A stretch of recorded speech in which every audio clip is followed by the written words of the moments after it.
Čau, čau, te ļoti skaista vietne. Es pagaidām esmu ceļā uz Rēzekni. Kāpēc? Es jums pateikšu šādi.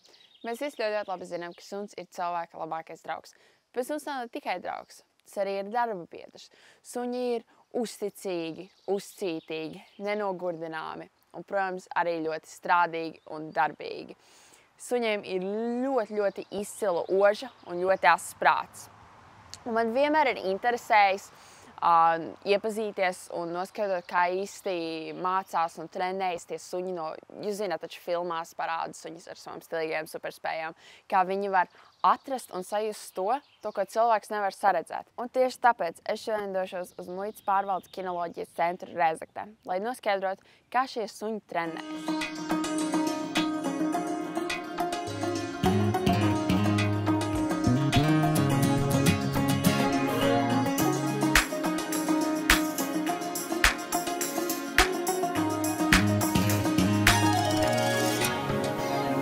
Šis centrs ir tikko tapis. Kāds bija vispār tas ceļš uz to, un vai ir kāds gandarījums, ka tas beidzot ir gatavs? Sākšu no tā galējā gandarījums viennozīmīgi ir, un man pašam tāds diezgan liels.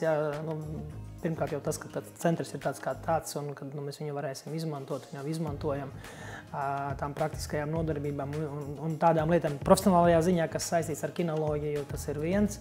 Un otrais arī es ceru, kad arī kolēģiem manējiem, un kad viņiem arī no tā ir gandarījums, un kad viņi arī to, teiksim tā, izbauda to darba augli, un tāpat arī visi pārējie, kas tā bija iesaistīts, jo, protams, te ir tāds liels komandas darbs vispār globāli. Vai šeit trenēties brauc suņi no visas Latvijas? Jā, doma tāda, ka te jau ir bijuši suņi no visas Latvijas, droši var teikt, jā. Jau uz pāris nodarbībām, un tā doma arī tāda ir, ka šis centrs būs pieejams ne tikai valsts ieņēmuma dienesta muitas pārvaldes kinoloģiskā dienesta vajadzībām, jā, tātad muitas suņiem un kinoloģiem, bet arī tās plāns ir tāds, un mēs esam atvērti jebkurai iestādei palīdzēt šīs jautājumos, kur mēs specializējamies. Tas ir šī teiksim, specifiska vielu meklēšana, un tā kā mēs ceram sadarboties, jo gan dot to, kas mums ir, gan arī ņemt to, kas ir citiem. Es domāju, gan zināšanas, gan arī tehniskas lietas. Kādā vecumā suņi vispār uzsāk šīs apmācības un kādā vecumā viņi absolvē un uzsāk dienestu? Ideja ir tāda, ka tas plāniņš mums ir tāds, ka mēs attiecīgi muitā neaudzējam kucēnus. Mēs iepērkam jau darba suņus pusauģu vecumā, bet tagad arī ir plānots tā, ka mēs arī iepirksim kucēnus. Ja, tam ir dažādi, teiksim, pamatojumi, kādēļ mēs nesam nonākuši līdz šādam secinājumam, jeb līdz šādām lietām. Ideja ir tāda, ka kucēna apmācība sākas no tā brīža, kad viņš nonāk pie kinologa, ja, jeb mājās, ja, pie privāta cilvēka, ja mūsu gadījumā tā kā jau viņš nonāk dienestā.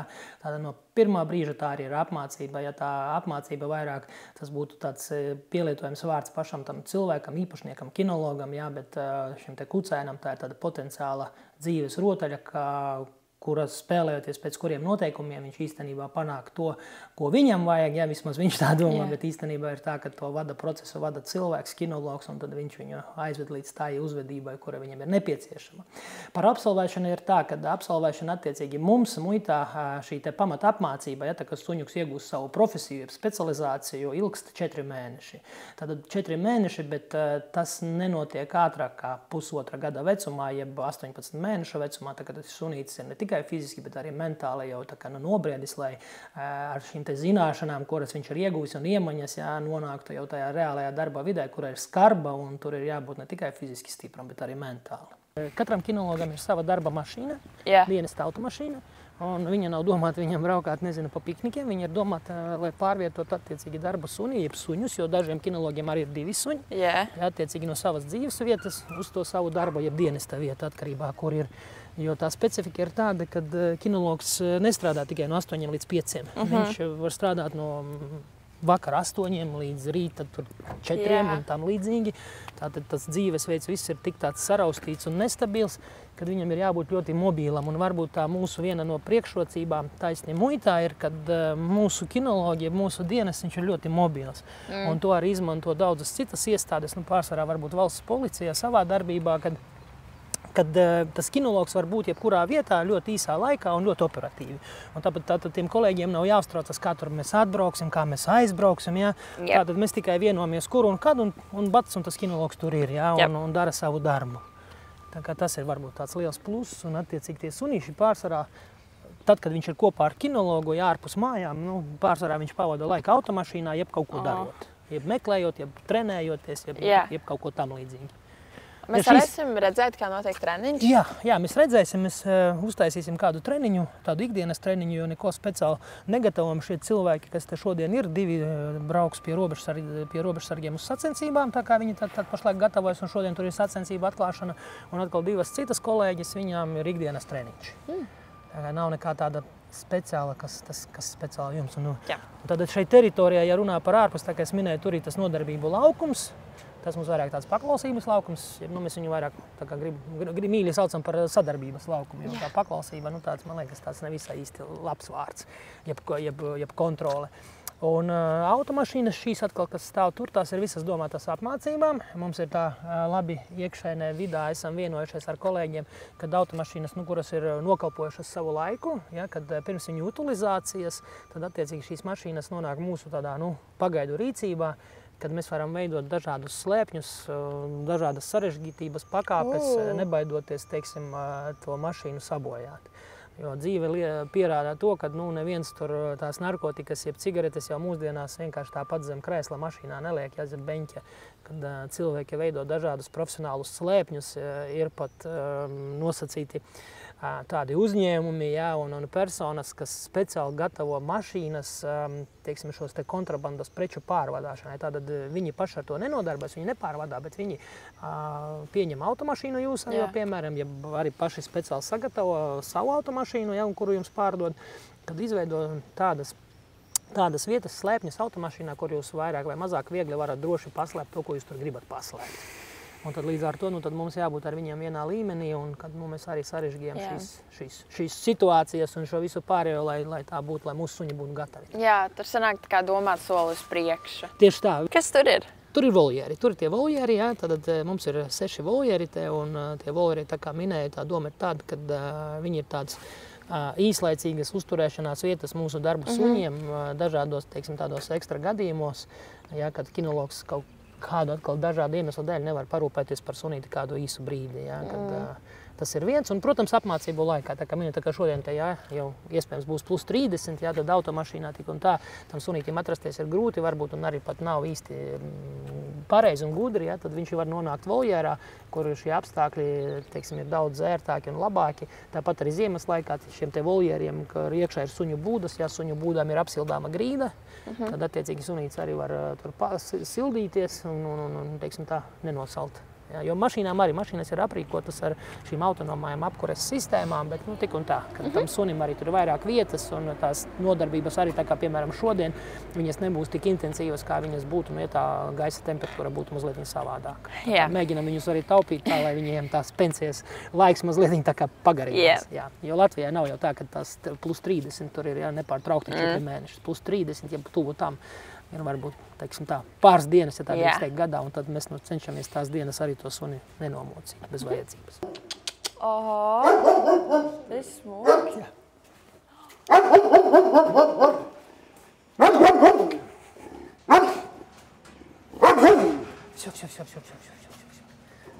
Es varu ar roku pielikt? Labāk nelikt? Neliec, redzi, viņš mazliet nobīja. Īstenībā tā visā riešana, tas ir bailes īstenībā. Tāda nedrošība, nepārliecinātība. Bet vairāk redz, pa mums viņš neuztraucās, viņš vairāk uztraucās par kameru. Jā? Jā. Piet, viņam ir bail no kamerām? Tas ir kaut kas varbūt tāds nezināms. Jā, kaut kas jauns. Jo sunīts ir jauns. Viņš ir palicis viens bez saimnieka. Saimnieks ir, tikai nav klāt, un tad saprot, kad viņš visu laiku to savu dzīves to daļu lielāko ir kopā barā un komandā, un tad pēkšņi atkal paliekot vienam pašam, tad attiecīgi viņam, mazliet viņa tāda nedrošība un nepārliecinātība pa sevi, un viņa ieroči kā pastāvēt un aizsargāties pa sevi, tas ir zobi un riešana, jo pārsvarā jau tā, ka viņš rei, tas palīdz, tad sanāk tā, ka tas drauds, kas viņam ir iespējams te mūsu tāda izpratnē, kad viņš rejot, parasti tas drauds pazūd, un tādā veidā viņš panāk mieru. Jā, jo tam visam uzdevums ir tikai panākt mieru un lai būtu miers, jā, lai tas viss beidzas un cauri realitāti saprata, ka viss ir kārtībā, nomierinājās un viss ir labi. Un te atkal tā pieredze, mēs tādu parunāsim, aiziesim projām, un tad nākamreiz iespējams viņš jau atkal būs daudz mierīgāks, jā, jo viņš sapratīs, ka nav man tur baigi jāuztraucās. Ja atkal mēs te mēģināsim viņam kaut ko tur darīt, uzbāzties, nezinu, tur pēkšņi izdomāsim, ka viņam tur, nezinu, vajag poti iedot, jā, viņš ir slims vēl kaut kas, tad tā pieredze atkal būs negatīva, un tad nākamreiz viņš varbūt vēl vairāk ārdīsies te, ja un atkal beigs projām, ja viņam tāda iespēja ir. Jā, tas jau no viņa personības atkarīgs. Vai šie suņi uzturas šeit vai dzīvo pie saviem saimniekiem mājās? Šie sunīši 99% no savas dzīves uzturās kopā ar saviem kinologiem, tātad pie kinologa mājās. Šeit centrā šie te voljeri vairāk ir paredzēti tādi ikdienas izvietošanai, ja, ka, piemēram, cilvēks ir apmācībās, ja, un pieņemsim, ka tā kā šodien ir karsts laiks, ja, lai suns neatrastos automašīnā, kad viņš tajā apmācības procesā var atrasties šeit. Ja arī kādos ārkārtas gadījumos, nu, piemēram, kad kinologam ir kaut kas noticis, ja, kad viņš ir spiests kaut kur varbūt aizbraukt, ja, dažādu iemeslu dēļ, ja ir sasirdzis un nevar parūpēties par savu sunīti, ja, tad attiecīgi šeit mēs to darām šeit. Bet tā ikdienā šie voljeri ir domāti tikai tādām ekstra izņēmumu gadījumā atstāt sunīti šeit, jo ikdienā suns dzīvo mājās.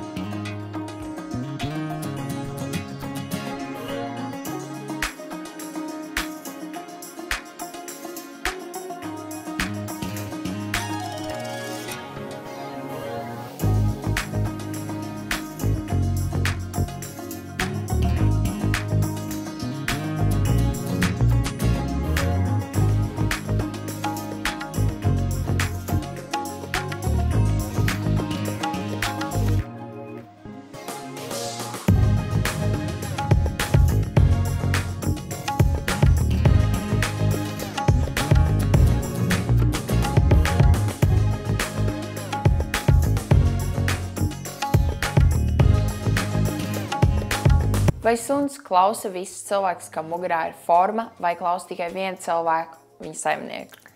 Ar tiem mūsu sunīšiem tad ir tāda ideja, ka šī apmācība ir tāda tendence ar pozitīvu iezīmi, ja, kad suns ir šī apmācības komponents, šī treniņu procesa tā kā viena no sastāvdaļām. Viņš nav pakalpināts vai piespiests to darīt. Un līdz ar to es gribu pateikt to, ka ja cilvēks no malas, ja, kurām arī ir zināšanas kinoloģijā, ceļš darba suņiem, sporta suņu apmācībā, ja, tad viņš uzmanīgi vērojot, tad viņš arī pietiekoši labi varētu tikt galā arī ar mūsu sunīti. Ja. Protams, tam ir daudzas iemaņas vispārējais, bet profesionālā ziņā, ja tas ir profesionālis, tad viņš viennozīmīgi arī lielāko daļu varētu arī strādāt ar mūsu suņiem. Un viennozīmīgi forma šeit nav noteicošais, šeit ir noteicošais šī cilvēka, teiksim tā, vērošanas un spējas un zināšanas. Ja, tām franču mašīnām ir tā, ka viņām ir rūpnieciski daudz dažādas vietas, kur var ļoti viegli paslēpt daudz ko, visu kaut ko. Un skaties, Ieva, šeit runājot par šito mašīnu, reku viņai grīdā var attaisīt šo te lūciņu, tikai tu vari izvēlēties, kuru tu lūciņu gribi, jo abās pusēs ir, ja, lai kinologam mūsu gadījumā Marinai attiecīgi tas ir mazs pārsteigums, tāda ir šeit lūka un ir tanī pusē arī lūka. Tāda pat tu vari atvērt, es tev reku atvēršu malā. Šo te, jā, tādā veidā tu viņu, jā, atveru. Jā, un tu vari noslēgt. Ok, labi. Labi. Jā, jo viņa gribēja, lai kaut kur grīdā, bet tāpat laikā, ja tu redzi, arī kaut kur var ielikt citu droši. Nav tā, ka cilvēki tā kā slēpj zem? Paliekot zem beņķa, tas ir visvienkāršākais. Nē, zem mašīnas pašas. Zem mašīnas tev būs, tu vari noliekties, apskatīties, tev fiziski pašai būs grūti. Tu vari apskatīties, ja tur īstenībā tās slēpšana nav tik vienkārša nemaz. Tas slēpšanas process ir diezgan tāds. Un skaties, pirms tu skaties vietu, skaties, Ieva, tev apmēram apskaties, kas tev ir jāslēp. Tev ir jānoslēpot šāds te. Ārā no burciņas taču? Jā, ārā no burciņas. Jo ar burciņu atkal būs viegli. Tā kā tev atkal attiecīgi arī jādomā, kur tu to var ievietot. Bet droši var improvizēt, lai ir pa īstam. Tā kā, lai tev šķiet tā kā šķiet, kā varētu būt. Te jau kaut ko arī varētu iebāzt. Var, droši. Būs viegli. Aiz beņķa būs viegli. Es varu atvērt bagāžnieku? Bagāžnieks ir vaļā. Nu, bagāžniekā arī tas ir basic, tik viegli var atrast. Tā tie var saprot, cik grūti ir instruktoram katreiz jādomā, kur tur var Jā. Te var idejas iebāzt. Drīkst? Jā, tu drīksti. Labi, tad es arī te likšu. Droši ņem ārā.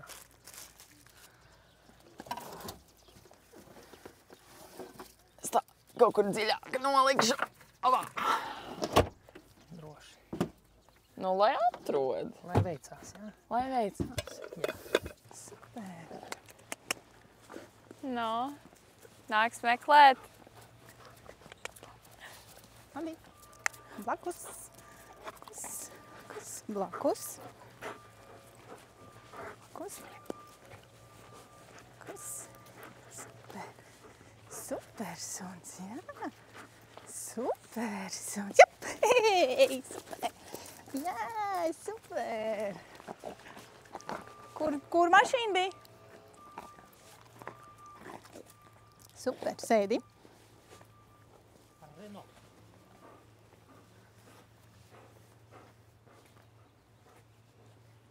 Meklē?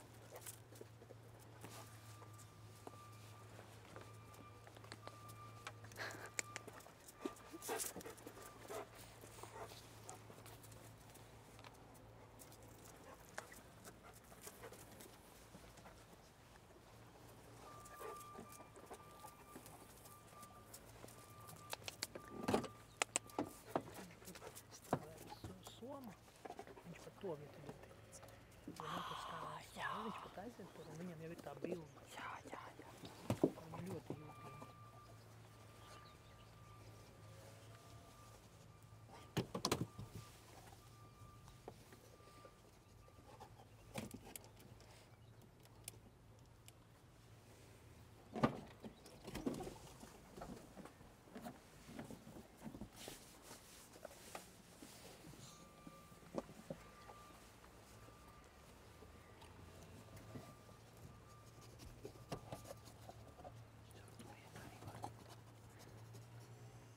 Kaut kur tur smarža nāk. Iespējams, Marinička, droši. Strādā droši.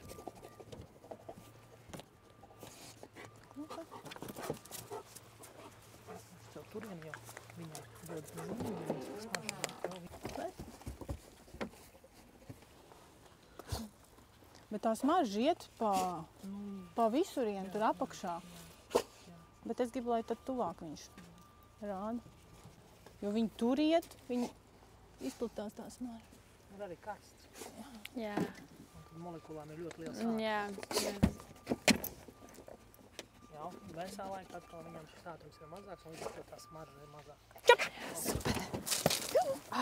Viņi drīkst apzīmēt tikai pasīvi. Tātad šis bija tas mirklis, kad narkotikas tika atrasts. Jā, narkotikas tika atrastas, un tā kā varēja redzēt arī, kad šādos labvēlīgos apstākļos un pie tāda neprofesionāla slēpēja, kad ideja tāda, ka sunīts arī diezgan labi, jo kinologam deva informāciju, ka ir kaut kas tur kaut kur vai no aiz krēsliem vai bagāžas nodalījumā. Tas bija ātri. Jā, nu tas bija ātri. Un tā specifika vēl tāda, varbūt profesionālā, kad no malas varbūt pat ir grūti pamanīt, kādā veidā tas suns ir atradis. Ja viņš tur neceļ ķepu, viņš tur nesaka, ej saimnieki narkotikas, jā, vai nerej vai neskrāpē.